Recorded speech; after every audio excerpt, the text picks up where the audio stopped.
Hey, what's up, family? I want to welcome you to another episode of the Courage Chronicles. I am your host, Devin McKnight. Listen, I'm excited today because I got some friends with me today. Stop by for a conversation. I have the owner, the founders of the Fun Dough Cookie Company. I want to welcome Chad, Ericka to the pod. How y'all doing? Awesome, man. Thank you for having us. Good, man. Listen, thank you for being here. I had to get y'all on because I saw all over social media these cookies that are blowing up, selling out. So I'm like, man, I got to get them on the pod. So I'm glad we finally were able to work this out, have you all here. Awesome. Hold on. We got something for you. Okay, cool. Yep, we got something for you. I forgot about this. Man. See, listen, now you know what? I've been trying to eat healthy, man, but this is what's up. Listen. Fun Dough. I'm so excited. And my wife, she was like, well, babe, are you gonna grab some cookies? I was like, I hope they bring some, but I don't know. So listen, that's cool. I appreciate that. Appreciate y'all doing that.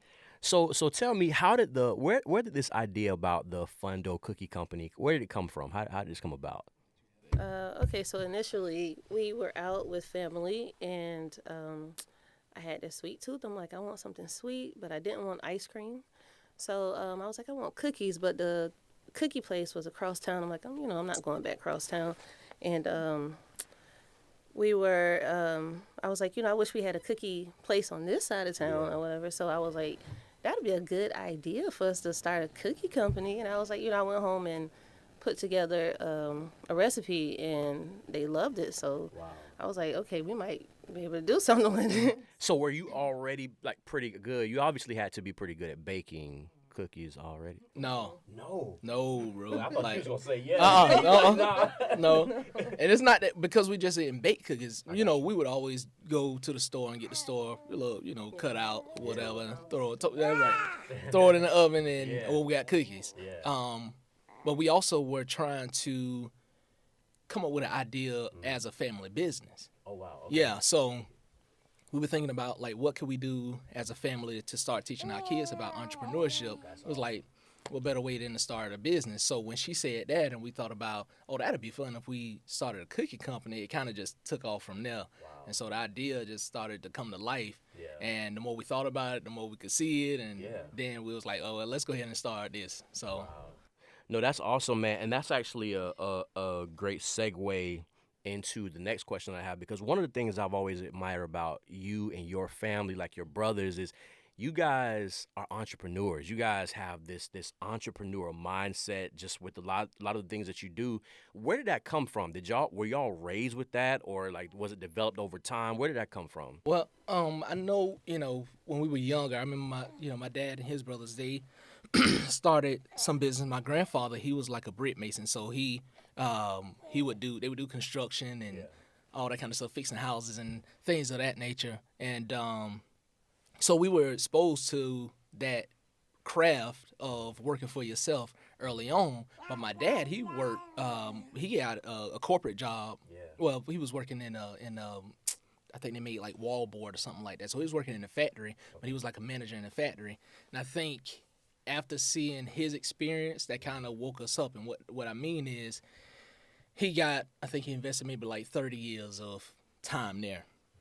Go in one day, sorry, Mr. McGriff, we don't need you no more. Wow. Here's, your little package, and we're done. And for me, I was like, I'm sitting there wondering, what is he gonna do? There's a lot of us, I got 5 brothers. I'm like, we're a family of 7. I'm like, what is my dad gonna do? So I'm just sitting here just trying to watch his response to this, but it also awakened something within me, because I was like, how can I help? You know what I'm saying? What can I contribute? And it also caused me to think about what do I need to learn now, because I wouldn't want to experience what my dad is going through. Sure, absolutely. So that's kind of what that feeling for entrepreneurship, and all of me and my brothers, we all share that same sentiment. How can we be productive and kind of self-sufficient? And so that's where it kind of came from. That's awesome, man. No, I love that. I wanna take a couple steps back and go back to the inception. So you all talked about you were coming home one night, you wanted cookies, and you didn't want to drive across town. So talk to me about that time span in between when you thought about Fun Dough Cookie Company and when you actually launched. And the reason why I asked that is because a lot of time, one of the things I say here often on the pod is everybody dream and has passion, but very few find the courage to pursue it.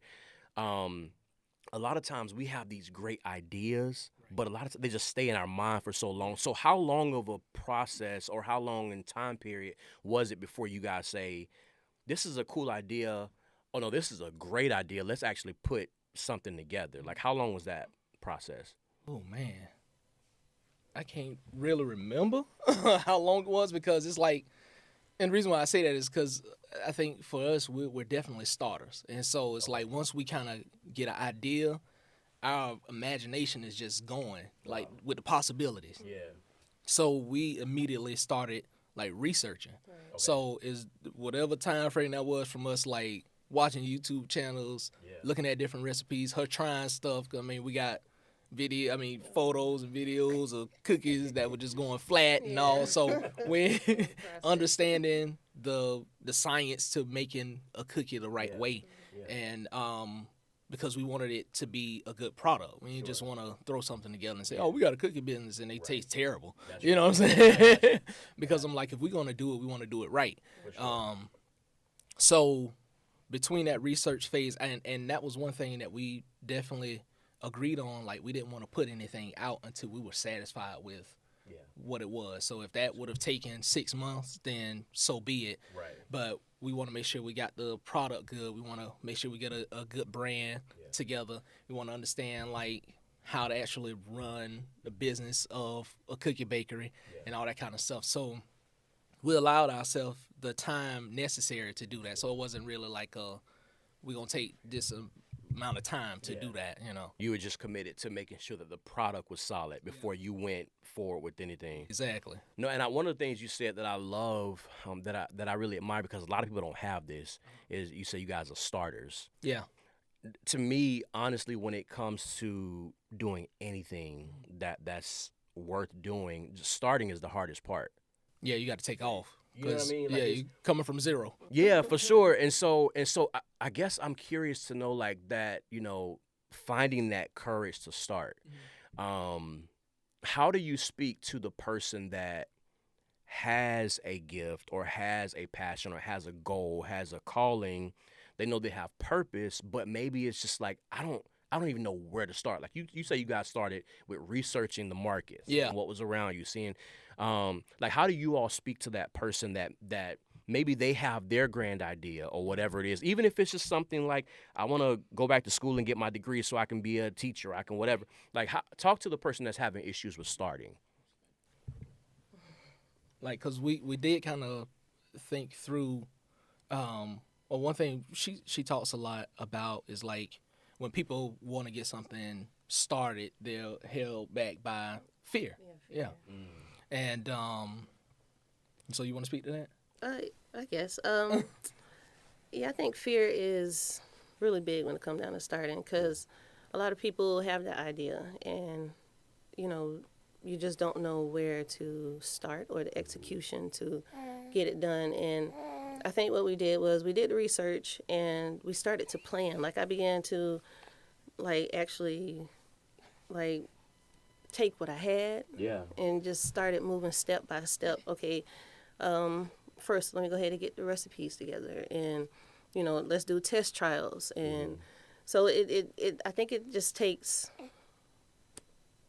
moving, like doing it, like doing it. And even if you don't have everything at that moment, just start with what you have, like piece by piece until you gather enough to actually be like, okay, well, I think we're good now to maybe get started. No, that's good. That use what you have idea, because I had a buddy of mine reach out to me. He's like, man, I really want to do a podcast. I want to, you know, whatever. And he was like, but I don't have this kind of camera. I don't have this. And I'm just like, that's literally what I told him. I was like, bruh, just use what you got. You got an iPhone. You got Zoom. You got whatever. I mean, just use what you got. And so I think that's really, really important just to use whatever it is you have, just starting. So no, I think that's really dope. One of the things that, if for my listeners, if you've watched any of the pods, you've heard me say that Les Brown says that the graveyard is the richest place on earth because it's there that you can find all of the hopes, the dreams, the books that were never written, the song that wasn't recorded, that business that wasn't started. You kind of spoke to this already with fear, but why else do you guys think so many people die with all of this passion and these giftings inside of them without it ever manifesting into anything? Yeah, well, I think fear is like, excuse me, I think fear is like the initial stage because once people kind of get their imagination, you know, engaging with fear, then they're shutting down all those possibilities. Yeah. You're seeing every reason why you can't do it. For sure. And so for us, it's like, well, what do we lose if we don't do this? So it's like you're afraid to not do it. Exactly. Yeah. I like How is it going to impact us negatively if we don't take action? Yeah. You know, so it's kind of counterintuitive, but Yeah. it's like we looking, instead of us emphasizing, you know, what we could fail at, Right. we're emphasizing what we could stand to suffer if we don't take this action. Love that. You know what I'm saying? So Because that action could possibly be tied to your purpose, your destiny. Exactly. And so if I'm not doing that thing, then it's like I'm not living the life that God designed for me. Right. And so like we said earlier, we were looking for, you know, what we could do as a family. So for us, this was bigger than us just starting some cookie business. Like we're trying to teach our kids how to produce on their own, not be dependent on a company, because what happened was, I told you about my dad, but we went through the same thing. Yeah. You know, she got laid off. Right. A couple months later, I got laid off. So now both incomes wiped out. Yeah. Just right around recession time. So ain't nobody hiring. Yeah. You know, man, I had to work in the back of a mall, bro. Yeah. Like, and we lost our home. We had to move in with family. So Right. it's like we took a big hit. Right. Then and you don't know what you don't know. That's right. So trying to recover from that at the same time, it's like we see that we got to make some changes because we can't just depend on these companies to take care of us. We need to learn how to produce on our own. And so it's like you going through this major life event of losing everything, but then you also want to try and learn what you don't know. Yeah. Man, that's some time. That is, yeah.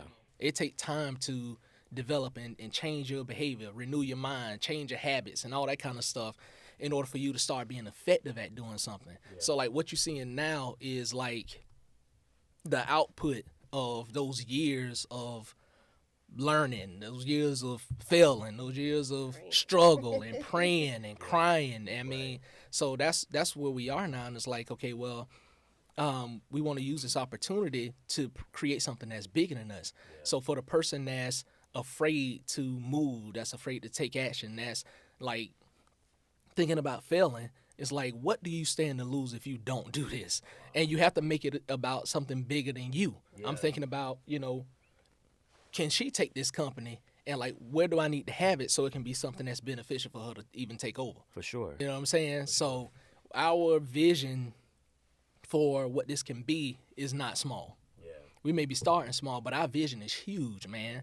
Like, and we converse about this all the time. We're talking all the time, communicating all the time. So find people who care enough about your vision to speak life to it. That's good. And, you know, I always thought about this, you know, like, you hear people, don't share your dream with people and all that. I believe in my dream enough that you can't kill it. Wow. That's good. You see what I'm saying? If I'm gonna let you come talk me out of my dream, that means I don't believe it. That's right. And you have to believe it first before anybody. Yeah. So, and I think it's the people that get to that point where they're just gonna be, they're making the success of whatever God has put in their heart mandatory. That can overcome the fear and all that kind of stuff. Man, that's so good. That's so good. Wow. Man, it's so many thoughts running through my mind. You mentioned vision. Talk to me about the importance of vision. I know I didn't send you this earlier, but just like you said that your vision is bigger than what you see now. Talk to me about the importance of having vision for your life. Okay, because this is one of, like, we're doing this as a couple. We're married. We got 6 kids.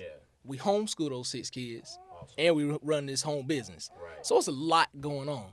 You know, and for us, and you know, when we talk about marriage and everything, we've learned this from the beginning. It was like a couple without a vision, or a marriage without a vision, is destined to separate, because you got 2 separate mindsets that's going in two different directions. Yeah. So the vision keep you together.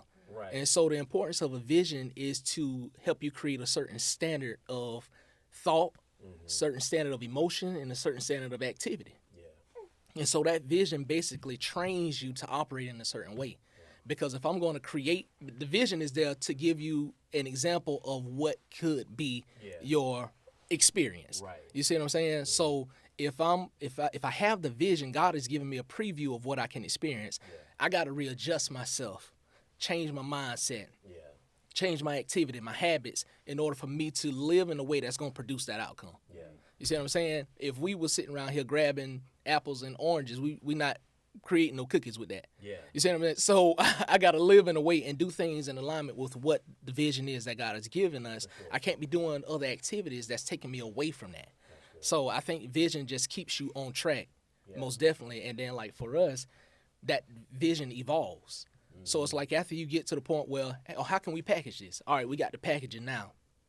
Now, how can we package it from this point? Yeah. Because that vision wasn't there initially. You see what I'm saying? Right. So the vision will begin to evolve and keep taking shape and reshaping, and you keep refining it or whatever.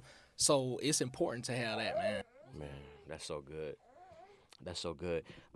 So you talked about your kids, and I want to kind of pivot and talk about parenting for a little bit because we were talking before we started. You got 6 kids, 5 boys, and the new addition, the baby girl, who I'm so glad y'all brought her because this is the first time I get to meet her in person.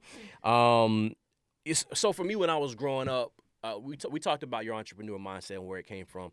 For me, when I was growing up, I knew what an entrepreneur was. I knew what they did. I knew what being a business owner meant.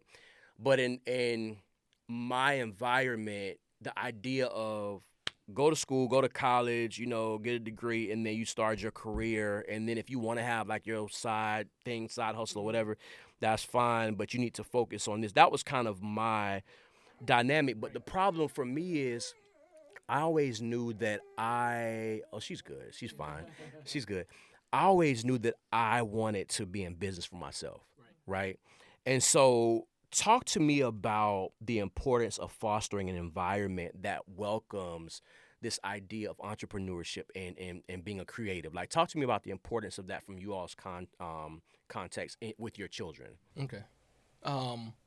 You got anything? I'll let you start. Okay. I think that, based on our experience, it made me aware of what real world was like. Yeah. You know what I'm saying? So I'm like, okay, so it ain't just go get a job because that job could say, we don't need you no more. Right. Now, for my personal experience, that's happened to me twice. Gotcha. Man, I'm only 39. Right. You know what I'm saying? So I've been hit twice, and I would tell her, like, after the first one, I said, babe, I think that eventually being an entrepreneur is going to be like the new career. Yeah. And I was like, I think that's just how it's going to be. And we at a point now where it's like, if you don't have something on the side, it's hard to make ends meet. And so we kind of started seeing how things were.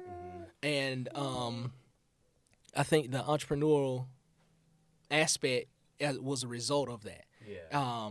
And I think I had this clarity, and I learned something, and and God gave it to me. He was like, if you have a job, because once I started wanted to start a business, it was like I wanted to learn how to design, and I wanted to learn how to build websites and all this kind of stuff here.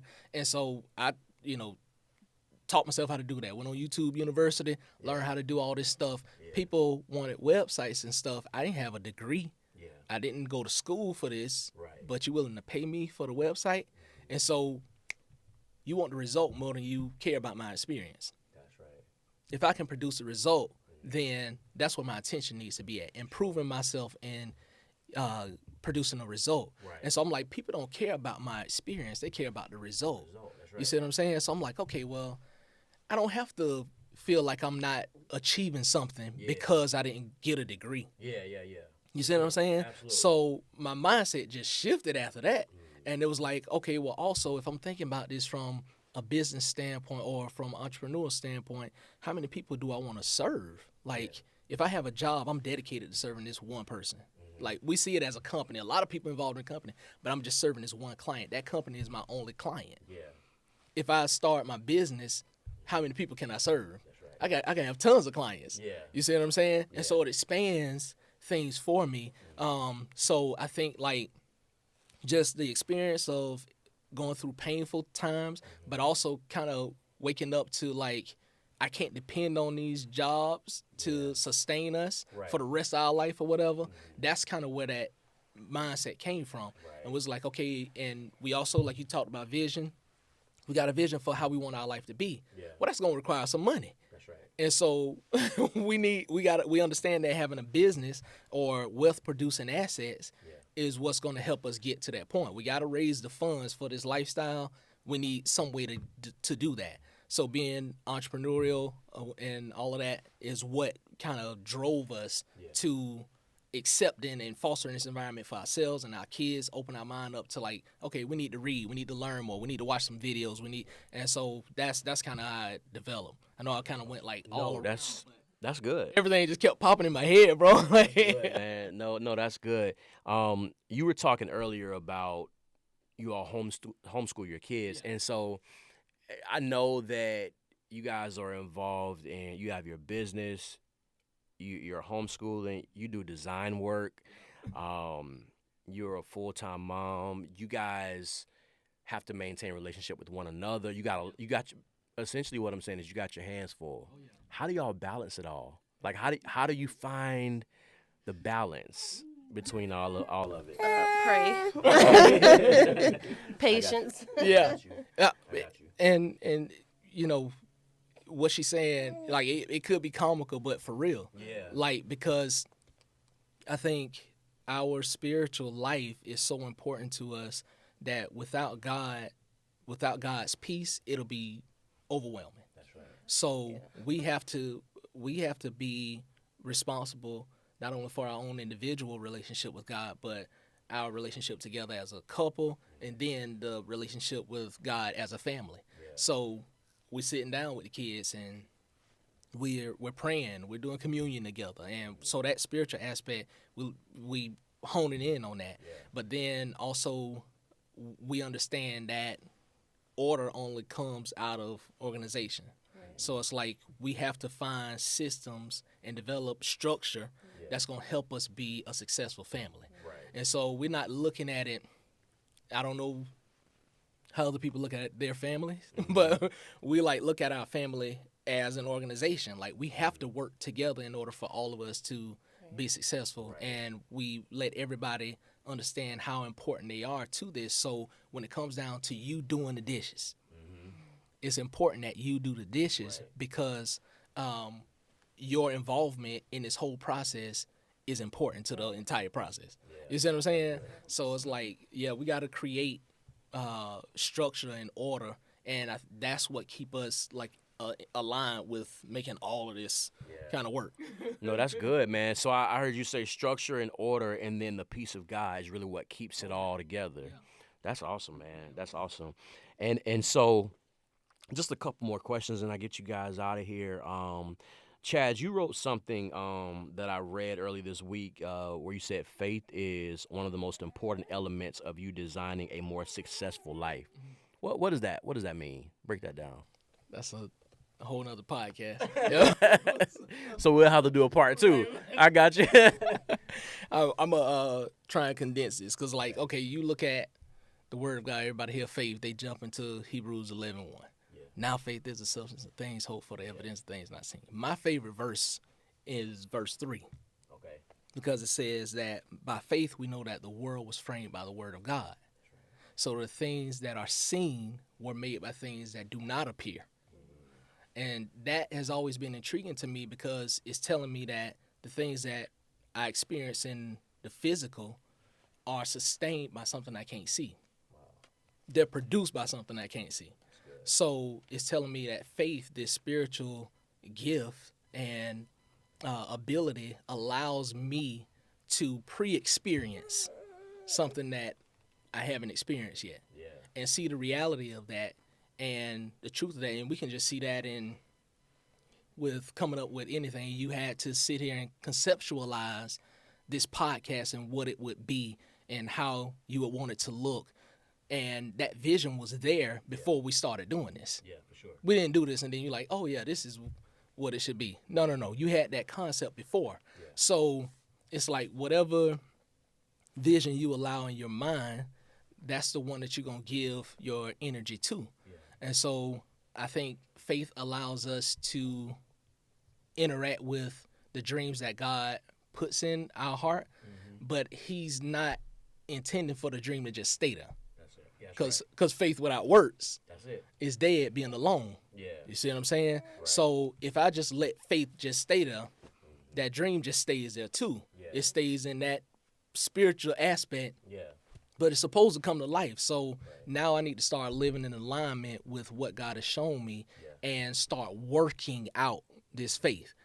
So I think that the success, so going back to Hebrews 11:1. Now faith is a substance of things, hope for the evidence of things not seen. And I like Amplified version because it says that faith perceives as real fact was not revealed to the senses. And so I'm like, that's good, God. Faith perceives as real fact was not revealed to the senses. So you got to allow yourself to perceive this vision as a reality. Yeah. Like it's not fantasy. Yeah, for sure. It's real. Right. It's just in a different form of real. You see what I'm saying? Yeah. And so if you can't allow yourself to get beyond what's seen, you're not going to move beyond what's seen. Because I'm going to keep reproducing the level of thinking that's going to produce this. That's right. You see what I'm saying? Yeah. So faith allows me to explore the possibilities and advance life because I'm advancing my imagination to actually receive what God is showing me and then work that out into life. So, yeah, man, I could keep going out. Man, mine going all over the place, but I'm going to stop. That's so good, man. No, that's awesome, man. I love that. So what's next for Fundo? What do you all see next? I mean, do we see a bakery? I know you're doing the pop-up shops. So what do we see coming up next? Well, right now we're just gonna try to build what we can at home, and get it to us like busting out the seams. Yeah. And then we're in the process of looking for a bakery as well too. Yeah. Awesome. Yeah. I love that, man. Because like you do have, it's a lot of freedom with baking at home, and you can make some pretty decent money at home as well. And so we're gonna stay as lean as possible and not take on a whole lot of expense, but really fine tune, this business model and plan for that as well too. So, because I don't want to just jump into a place and we're like, well, what do we do? I want to go into it with knowing what we will do. So I think that's a healthy way and a safe way to do it. So I love that. But I want to give my wife her props, man, because she works hard with these cookies, man. I don't want to hit the tape, but she works hard with these cookies, man. I mean, sometimes I'm not available to do it, and she just in there churning away, man. Yeah. No, that's cool, man. Big orders, she there. All the recipes. Yeah. I'm just boxing and bagging, So you the muscle. I got you. I understand. So where can we connect with you all? Where can we buy Fundo cookies? Yeah, Fundo. You can go to fundocookies.com. Okay. To order cookies on Instagram and Facebook, it's Fundo Cookie Co. Check us out. Follow us. And Mama, you waited till the end of the episode to get her. Nah, she's fine, man. She's good. Man, but open up that box, man. Let's show people what they'll get. Wow, man. Wow. We got chocolate chip and classic and a classic sugar cookie in there. I'm trying to get me in trouble, man. Cause it's so hard for me to resist the chocolate chip cookie. I can't wait to dive into this. This is cool, man. I love what you guys are doing. You guys go out, support Fundo. Heard so many good things. I see y'all selling out all over the place. So I was like, man, I can't wait. Can't wait to dive in. I appreciate y'all being here. Appreciate y'all time. Thank y'all for bringing her too, man, because I wanted to see her, and I'm glad y'all brought her, man. So listen, this has been another episode of the Courage Chronicles. Thank you for joining. Catch us next time. We'll holler.